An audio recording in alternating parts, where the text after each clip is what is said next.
The biggest station in the world, playing all of today's hits. You're listening to Instinct Radio.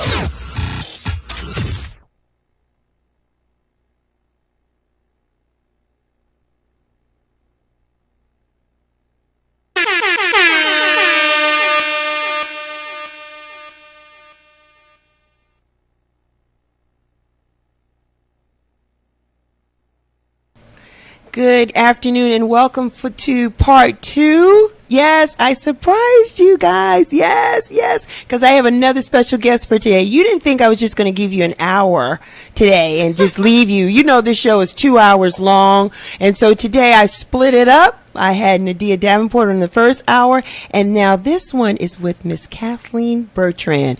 But before we have some new listeners, I always want to go over some housekeeping rules so everybody understand what Real Chicks Rock is all about. And let me introduce myself. I feel like I've done this already today, so forgive me. My name is Michelle Dawes-Burt, and I am always super excited to be here as we talk about Real Chicks Rock presents Real Discussion. RCR presents Real Discussions. And so today, like I said, we have the wonderful and phenomenal Kathleen Bertrand, and we're going to talk to her in just a second, but we want to talk to you about a little bit about what Real Chicks Rock is all about. And it's all about the empowerment of women, all women. And we do it through various different platforms. We do it through community service. We do it through our apparel line, our t-shirt line. We do it through public speaking and mentoring, and we do it through the arts, right? So today is one way or one vehicle that we give back through the arts because we have people like yourself to come here and share with us things that are going on, a little bit about your background, your start, and some upcoming events that are going on in your career. So that we can hopefully have broaden your audience and people that love you and been following you can hear you. Because all the time when we see you, Miss Kathleen, you're singing. Yeah. And you're singing very beautifully. So welcome to RCR Presents Real Discussions. It's a pleasure to have you. We thank you for being here. I see you here in Atlanta a lot, and we'll talk about that. You've done Montreal festivals, you've done the jazz festivals, but I want to take it a little bit to the beginning. When you first started singing, when did you know you wanted to be a singer? Can you remember? When was that? I used to sing in church. Oh, okay. All right. Junior choir. All right. Liberty Baptist Church. Nice. And before I sang in church, I sang in the bathroom in my house. Really? La la la la la la la. No, serious songs, singing. You know, she said serious, y'all. Okay, songs, all right. Straight from the radio. Nice. And I did it so much, in fact, that my brothers would, tell my mama to say, Mom, tell her to get out of the bathroom. Yeah, you taking a bathroom time. Because it was solo space. Yeah. And so that's when I knew that I enjoyed music. Right. And it just came naturally. Nice. I didn't know that everybody didn't do just that very thing. Okay. Okay. And then at church, I was in the choir, and I kept getting solo parts in that. And then in high school, I joined the chorus because I loved music. Yes. And I also had older brothers, and my brothers played a lot of jazz music. Nice. So that's what I was really, really drawn to, was jazz music. And while I was in high school, there was a national singing contest similar to Star Search or those kinds of things. Nice, okay. It was called the Super Teen, American Super Teen. And they had contestants from all over the country. You sent your entries in through the local radio stations. Nice, okay. So in my case, I was asked to enter the contest by one of Atlanta's top stations at that time.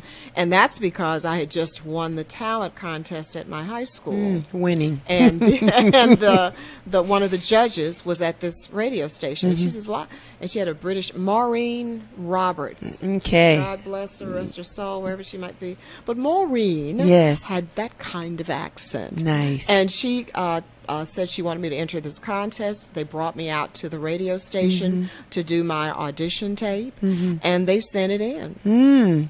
And so out of 10,000, they narrowed it down to 90. And out of the 90, they narrowed it down to 9. Wow. And the 9 got to fly to Hollywood, California to tape a national television show. Nice.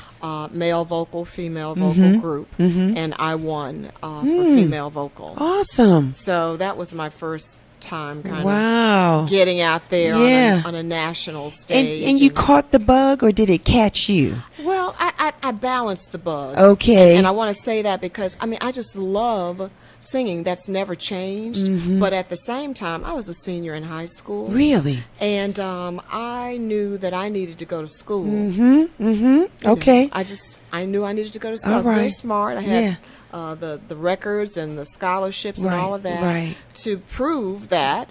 And I needed to take advantage of that. I didn't know that, if I went off singing and 4 years down the road, I'd be able to come back to Right, that right. and have it paid for. Right. But I had a National Merit Scholarship. I had Wow. full rides from several colleges.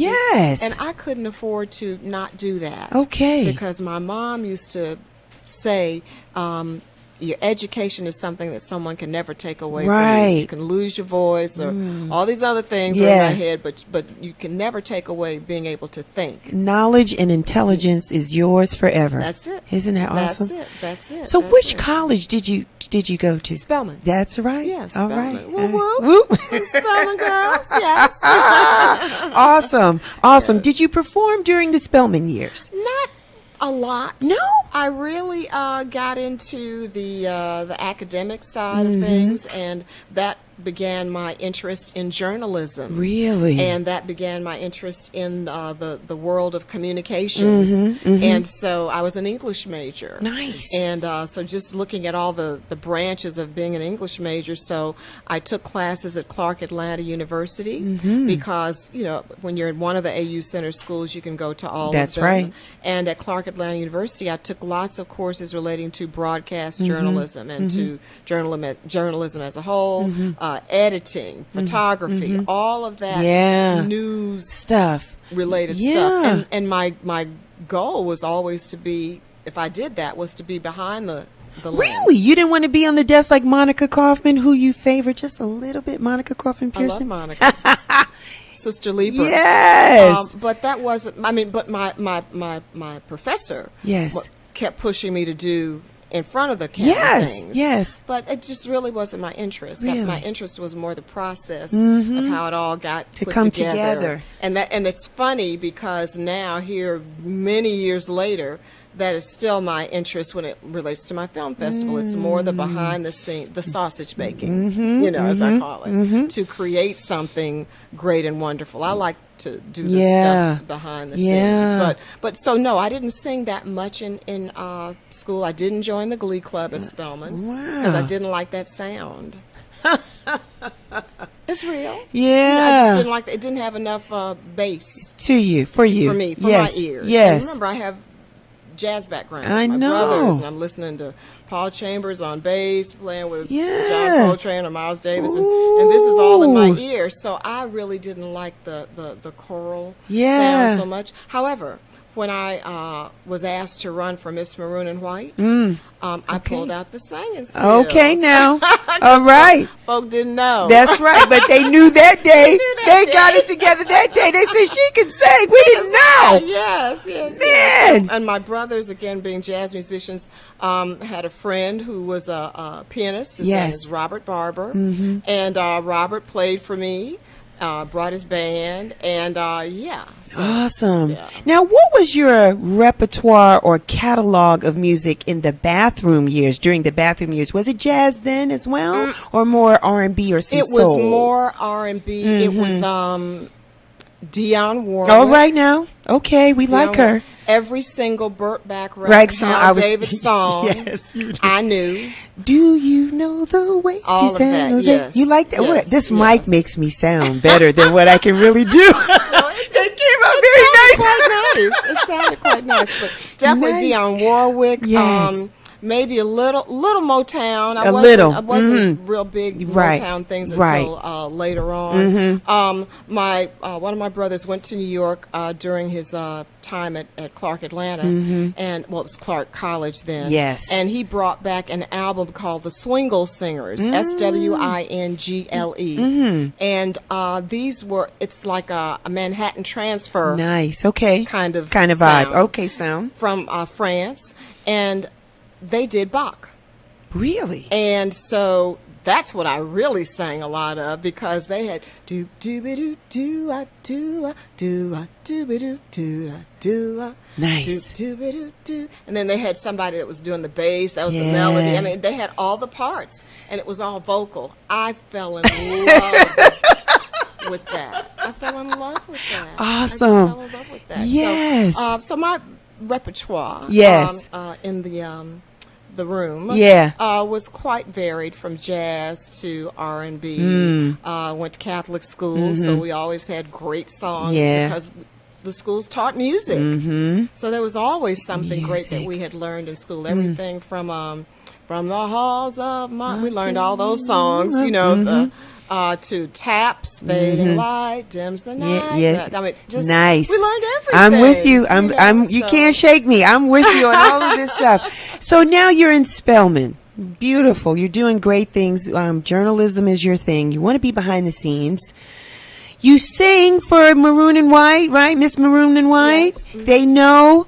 So was it then that you said when you graduated, I'm going to do this versus this? What did we do? So what happened was, at Spelman also, young man named Charles Mann from Atlanta, may he rest in peace, was my choir member at my church. Charles was quite talented, and he was doing studio work. Okay. And Charles called me one day to sing on a commercial, a radio commercial. With him was LaTanya Richardson. Oh, Samuel Jackson's Yes. wife? Yes. That's when LaTanya and I met. Really? We were doing a studio session with Charles. Charles Mann. Who had gone to Harper with her. Wow. And we're still friends all these years. Nice. All these years, Tanya and Sam. But that was when my interest went beyond just music to studio work. I loved it. Instant studio rat. You don't have to call my name twice. I'll be there. Wow. And you know what that was about? In addition to singing, it was about the process. Yes. Of putting the music together and, you know, stacking the background vocals, and everything was on tape then. It wasn't digitized. Right. So if you got to a song and it had a part where you repeated it, you had to repeat it all those times. You couldn't just go cut and paste and copy and lay it in on your track. You had to literally sing it, and I just loved that process. So I kept, after I graduated from Spelman, I stayed with my area. I got into PR. Took a job in Milwaukee, Wisconsin. Okay. That was my first time living away from Atlanta. And it's cold over there. Girl, stop it. It's real cold. The winter I was there at that time was the worst winter they'd had. Really? In like 30 Oh my years. gosh. Oh my God. It was just insanity, which is why I only stayed 1 year and 8 days. That's And I used to know the hours and the minutes, but I finally forgot that. It was like, she's counting. can I get out of here? Oh my. So stayed in Milwaukee, but I was in PR for a multinational manufacturing company, and I was in their communications department. So took that. I came home one weekend. Spelman had some kind of career fair for the students, and they asked alumni to attend, and they had asked me to come. And I got to Spelman and just really liked the atmosphere from the administrative side as opposed to being a student. Okay. And found out there was a job opening in PR. Oh. And started, working the relationships. Yes. And got an offer to come back to Atlanta to work for Spelman. Won't he do it? Won't he do it? Yes, he will. Nice. Yes, he awesome. will. So you come back and work for I your came back and school. worked for Spelman, and I was supposed to be in PR, but I got shifted over to development. Okay. But development led me to Alumni Affairs, Okay. which was an area over which I became director about 2 years later. Wow. And Alumni Affairs touched a lot of things that allowed me to write. There was a lot of communication. Nice. There were letters to the alumni. There was the newsletter. There were special things I did for the Alumni Association. Yes. There's the reunion planning. There's the what we used to have something, Faculty Follies planning that we have during Founders Day. All of that planning went right along with those things that I had learned in my years as the English major communications person. Everything. And you just pull all of that together. So because we would have these faculty follies, which was the faculty performing whatever their talent might be. Right. And so that's how the rest of Spelman now knew that I sang. Some of the people that were still there when I was a student knew, but faculty and staff didn't know. So then, word started getting around that, Kathy Jackson could sing. And so I was in church one Sunday. All right. The same church where I grew up in the choir. Okay. And the pastor was giving us a sermon about the unused talent. Come on now. Okay. Now, we know that a talent was really a denomination of money. Yes, correct. But the way that he crafted that sermon that day, I felt like he had a 25-foot pole that was like pointing way in the back right at me. That's what it felt like that day. Oh. And I said, okay, I received that. Okay. I received that. Okay. Stop wasting time playing around and do something with your music. So I had been moving around and looking and listening to bands and things, and so I called on a guy named Joe Jennings. Joe Jennings led a band called Life Force, and Life Force was an avant-garde jazz band and baddest band in the city. All right now. And that's where I wanted to be because they were playing what I heard in my head. Okay, you see. okay. In addition to that, while I was at Spelman, I had 2 radio shows. Really? Yes.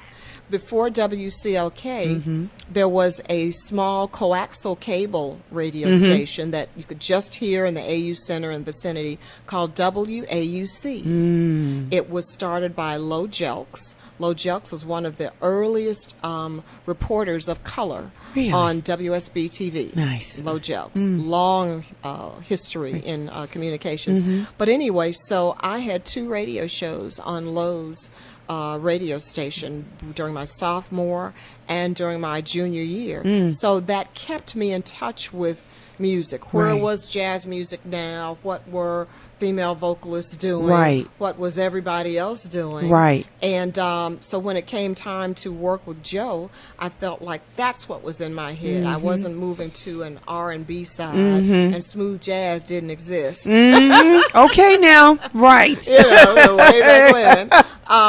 But that's what really called me. So I worked with Joe. During the process, I had a chance to meet Roy Ayers. Nice. And he was a friend of mine. And we were backstage at one of his concerts. And she says, well, Roy, my friend can sing. And Roy's like, can you really, girl? I was like, yes, I can sing. And he looked at me like, yeah, so everybody tells me that. But I sang one of the songs from one of his albums. Which He's one? like, take all the time you need. All right. This goes way back. It might be before your time. Sister named Chicas. But that song there was just, everybody knew that by, Roy by that song. I used to play it on my radio show. And so to sing it for him was like, hey, what? I've been playing this song. Right. And so Roy and I exchanged information. He told me to look him up if I came to New York. Saw him in New York maybe in 1978. So somewhere in here, we're in the late 70s. Saw him in New York, and I sang for him again. Okay. And he says, okay, here's some things I want you to work on. Okay. So I came back to, I was on my way to Paris at that time. And I came back home, and I got a vocal instructor. I needed to work on intonation and breathing. Really? Intonation and breathing. And so I did. I did. Those were the things I worked on. Went back to New York a year later because I have friends there, and so any excuse will do to go to New York. Let me just say that. I'm a New Yorker, so I know. Excuse will do. Yes, I'm homesick right now. And Roy and I hit it off very well, and he liked where I was, what I was doing. Right. And when he was ready to make a change in his band, he hired me. Awesome. So I toured with Roy Ayers for almost a year. Nice. Yeah. And then fell in love, came off the road, and fell in love when I came off the road. Okay. And so I got married and moved to the Virgin Islands. Wow. So that's a long way away from Wow. all of that glitz and lights and everything. And my former husband wanted to be on a organic farm. So that's where we were living in the Virgin Islands. Okay. And I used to think while I was out there pulling weeds on the farm, I would be thinking like, okay, last year I was riding in a limousine. Okay. Last year at this time, I was on stage at Carnegie Hall or whatever. Yes. You know. Yes. And so my little theme song was Green Acres. You know, you remember that? Green Acres is the place to be. That's right. Yes, farm living. Darling, Was the life I love you, but give me Park Avenue. Saks Fifth Avenue, Lenox Square. Anything but that. Anything but doing that. Unbelievable. But I kept singing. You know, the grand thing is that through all of these iterations of my life, I've always sung. So there was a band there, and we lived in St. Thomas for a little while before I went to St. Croix. And in St. Thomas, there was a band there. They heard that I could sing. So I wound up singing with them. Yes. And then when I moved to St. Croix, there was another band that had heard about me from St. Thomas. Yes. And so I wound up singing with them. And I sang the entire time that I lived in St. Croix, which was for 3 years. Yeah. My oldest son was born while I was in St. Croix. And I used to take him to my rehearsals. I'd be nursing. I'd plug him in on one side, and they'd set up the microphone on the other side, and we would just go right on through rehearsals. That's what women do. That's what we do. You know? But it was a grand experience to never stop the music. Just never stop the music. Moved back to Atlanta in '83. And took a full-time job with the Atlanta Convention and Visitors Bureau. Really? Yes. Yes. I didn't come back to music. While I was in the islands, people would always tease me. They say, you need to work for the tourist board, because all you ever do is talk about Atlanta. Which was true. It's true. And so there was an article in the local paper. I had come home for Christmas, and they were talking about how the Convention and Visitors Bureau was going to staff up, particularly African Americans, because they had just gotten some funding from City Hall, and one of the things that the city said was you need to diversify your staff. So, hey, opening. And so I called some people that knew some people, got an interview when I came home for Christmas. They called me maybe like 3 weeks later to tell me that I had the job. Awesome. And that I would start in March. And so I went home, went back to St. Croix and packed, and moved back to Atlanta. I moved back to my mom's house. And that was the beginning of a 32-year career with the Atlanta Convention and Visitors Bureau. Really? Yeah. I was only going to stay a couple of years because I was going to go sing a Star Search. Yeah. For real. I was really just going to sing a couple of years because I'm going to sing. You're going to sing. I'm going to sing. And in the process there, let's see, I did a play out in Little 5 Points, a play called All Lit Up, with a lady that recently hired me again, but it was a musical, and I really found some things in myself in doing that. And then I got a call to come audition for this Broadway producer who was about to do something with a play around Mahalia Jackson. Nice. Okay? And I was really excited because I knew I nailed that audition. And by the time I got the call back, I was pregnant with my second son. Okay, so what you gonna couldn't do? do that. Right. So and then you're gonna stay at your job, right? Right. I see the wink. Yes. Right. Okay. I see you. All right. So we move on through. Second son is born. He's wonderful. And then I get a call that Mary Davis is leaving the SOS band, and we know a couple of the guys there, and we want you to come and audition for the SOS band. And I did that, right? And I knew all the music, and I knew I nailed that. I even remember my outfit. You know what I'm saying? I knew I nailed that audition. I just got my little back and, Yes, yes. You know, And did we get it? by the time they called me back, I was pregnant again. Again? Yes. You're having these babies, aren't Multiple and you? multiple. You are having these children, aren't you? And this time it was twins. Oh my gosh! Yes, yes, yes. So, You are having these beautiful babies. yes, ma'am. Oh, you know, wow. but it's all good. Because you're still singing. It's still all about the music in the background. With the Michi. Yeah. The second song, I sang until I was 7 months pregnant. Wow. You know, I started using a stool, and I'd never, I always stand. Yeah. I'd never, but I used a stool. I sang until I was 7 months pregnant. With the twins, I had to stop a little earlier Yeah, in because yeah. they were just, Two- we were so big. It was two of them in there. It was a lot going on there, but Yes. you're still. We were so big together. So, but the great thing that kept me encouraged Yes. is that there was not a month that went by that somebody didn't call me to come do Isn't a that commercial awesome? or come and travel. Awesome. Come and sing. I mean, I felt really great that Wow. people were still calling Wanting me even you. though I wasn't on the scene. Yeah, it's the voice. Yes, I'm It's grateful the voice. for that. I'm grateful for that. So how do we get with festivals? You do several. You've done a lot here in Atlanta. Yes. When was your first one? Oh, I don't even know. Okay. Well, somewhere, I think my first invitation for Atlanta Jazz Festival was back in the late 90s, Okay. I believe. Okay. But I had already gone to Montreux. Yes. I went to Montreux in 1999, Mm-hmm. and I'm not quite sure how I got that invitation. But here's where my two worlds intersected. I worked for the Convention and Visitors Bureau, Yes. and I was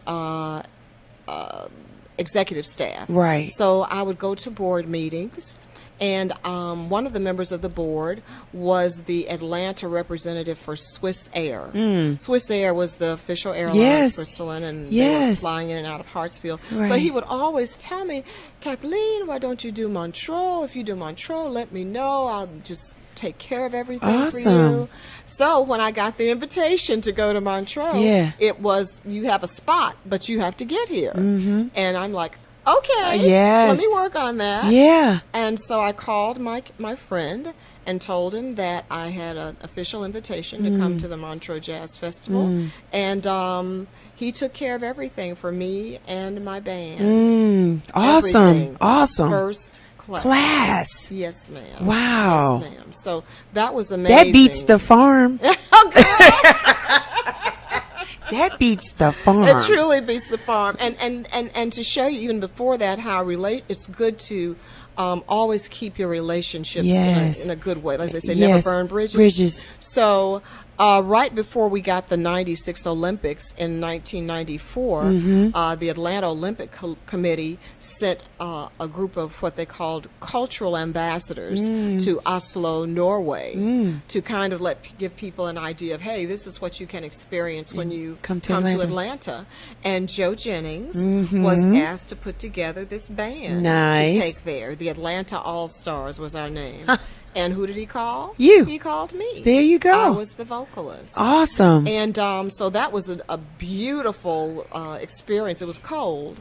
And but we don't like the we cold. don't like the cold, but I had enough layered things and there was a reporter that was doing an article, sending it back to Atlanta, and all of my friends were teasing me that the reporter wrote about me, and he said, but she says her feet are cold. And they were. They were? They were. My feet were cold. But that was just a great way to get out of Atlanta and just kind of see Yeah. the world. And after that came the opportunity to sing for the Atlanta Jazz Festival because I had produced my first CD by then. And then I went back to Montreux maybe that same year. Yes. And then Atlanta invited me to come back with them to Montreux. They were taking a contingent to the Montreux Jazz Festival in 2006, and that's how I got to do that. Awesome. I did another festival in Germany, and that was at the invitation of there's an Atlanta meets Nuremberg committee, and they extended that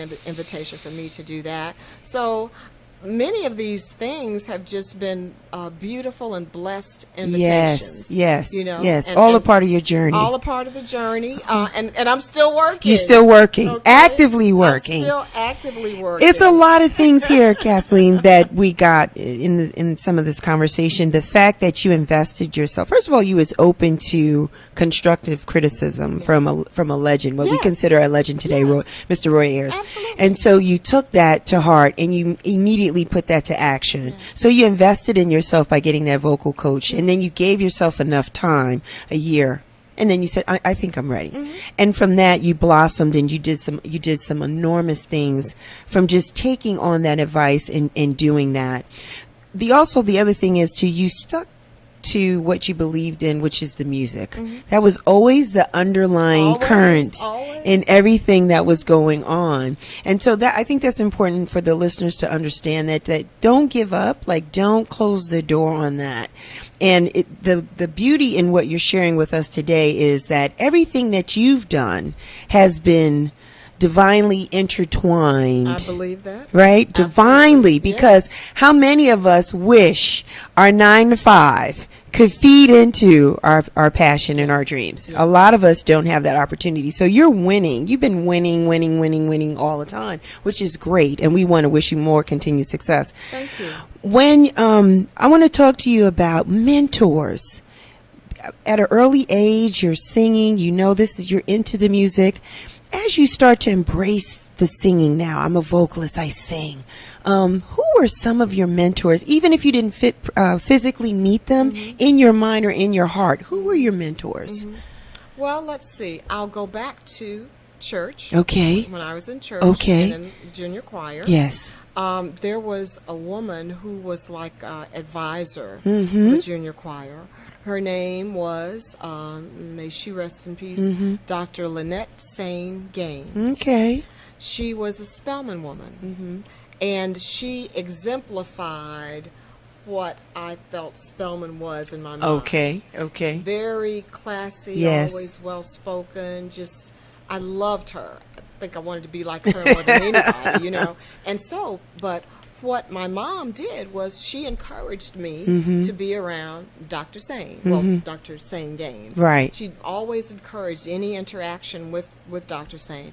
So I think that started, and she had a beautiful voice. Nice. She didn't sing in the choirs, but she would sing with us in our little rehearsals, and she just had a beautiful voice. So I would say she would be the first mentor because she instilled in me qualities of how to be a woman, being poised, Yes. being confident in most situations. Then musically, I would say,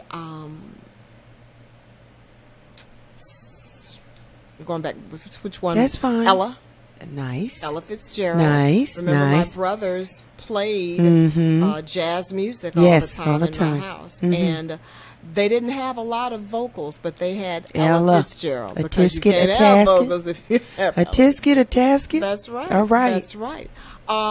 Then as I grew into myself, Minnie Riperton. Nice. That's beautiful. And I loved Minnie Riperton because of the range. Yes. She was hitting notes that We're undiscovered. right, is there enough room on the chart to... I loved that. Yes. I loved that. Yes. About Minnie. And then Chaka Khan. Nice. Because Chaka was hitting those notes She was. full throttle. Yeah. Oh my God. Where do you get your throat to do that? Can I have that? That. Oh, Right. Yes. Chaka, Yeah. all day. And Chaka Khan came to one of my shows with Roy Ayers. Nice. She came to one of my shows, and we were doing You Send Me. Oh, And she nice. was in the background going, sing, Yeah. sing. Thank you, Chaka. Thank you. So forever in my heart for that. But Chaka Khan, and between Minnie and Chaka Khan, I think that was what That was was in my it for head you. the most. When it came to jazz stylings, a little bit of Flora Purim, who used to be with Erto Moriera. Okay. Forgive me if I'm not saying his name right, percussionist.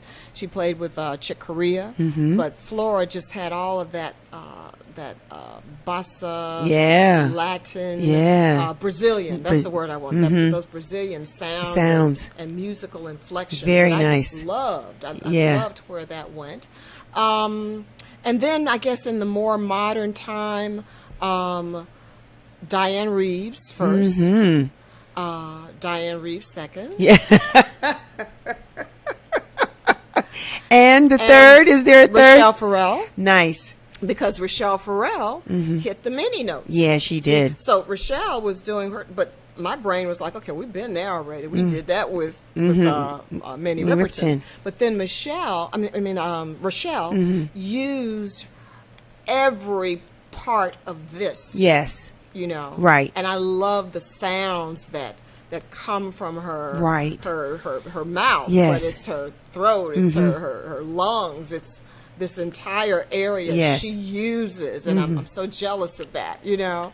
But that's what I loved about her, and I learned from how she would twist her mouth to execute a note. You know, one note, and she might have gone through 12 facial contortions. You know? But to get that note. I love that, because you got to pull it from, sometimes you got to pull it from places you didn't know where it was. There you go. To get to that one note. There you go. So, that would be my those are your people. Yes. Between producing music and actually singing the music, what's your preference? And look at her, she's beautiful.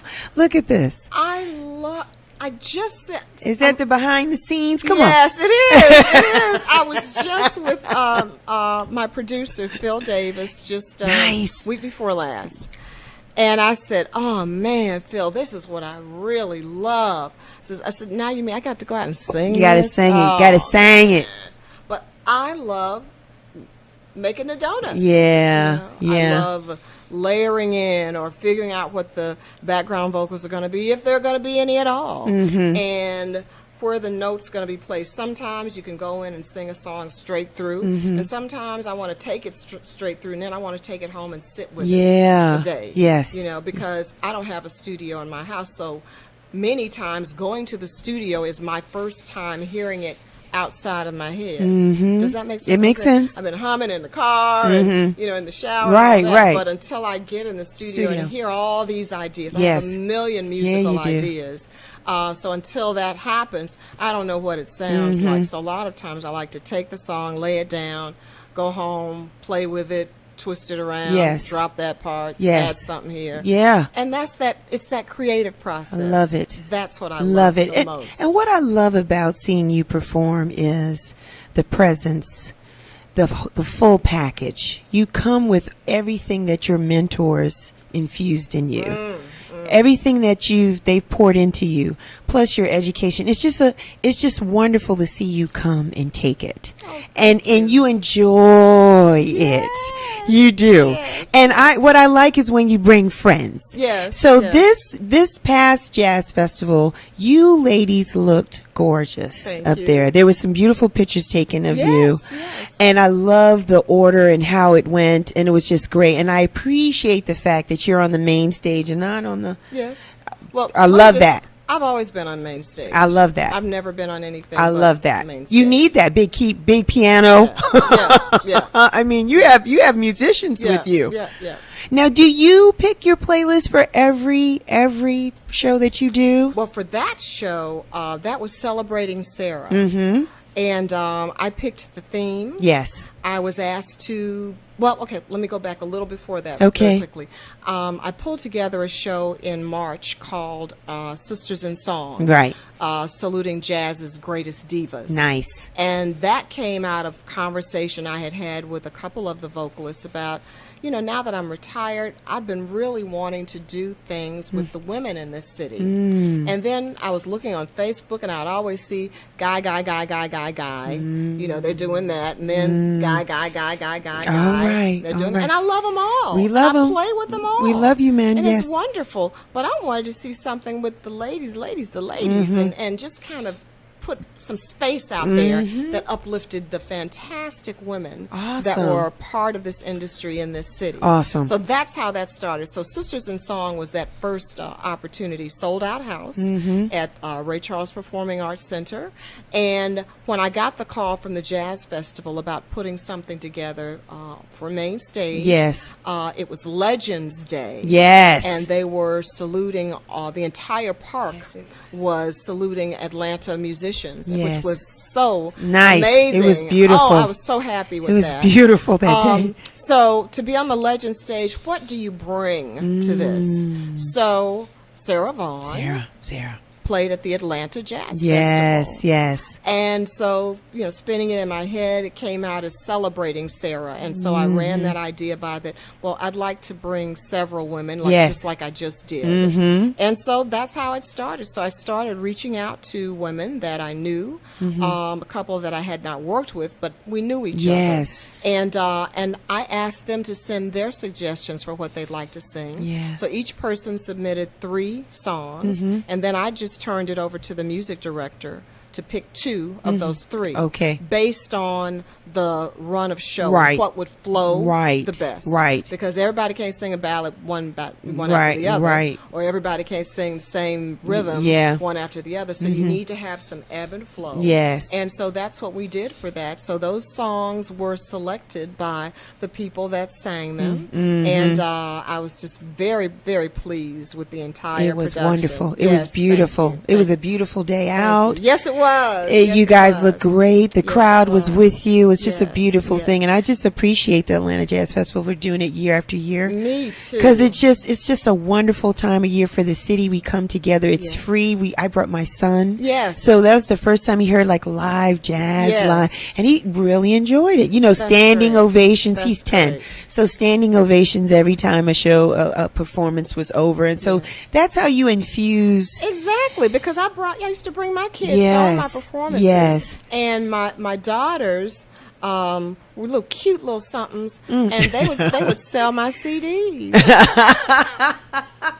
Okay. Yeah, we So got a hustle they going. would walk, they would walk in. You want to buy my Mommy mommy CD? CDs? Well, who's gonna look at that A face, yes. Who's gonna not give And that gave face him to- tip. I gave him a tip too. Absolutely. Yeah, you know? baby, keep that. But yes, but with my kids having done that, then they grew up with me in the festivals or in music Yes. settings, became very comfortable, so much to the point that there have been concerts recently where if I'm going to sell CDs, I don't do anything. My son, my daughter, they bring everything from home. They set it up. All I do is leave the stage and I go out and it's all Wow, done. you got a team. Oh my goodness, because they've been doing it with me, and so team. just like you train up Yeah, your child, yes. train He their knows. ears. Yeah, he Yes. typically puts that up for me. I don't do that. When I have to do it, I struggle. I need my staff. I need my Yes, team. He's so yes. good in doing that.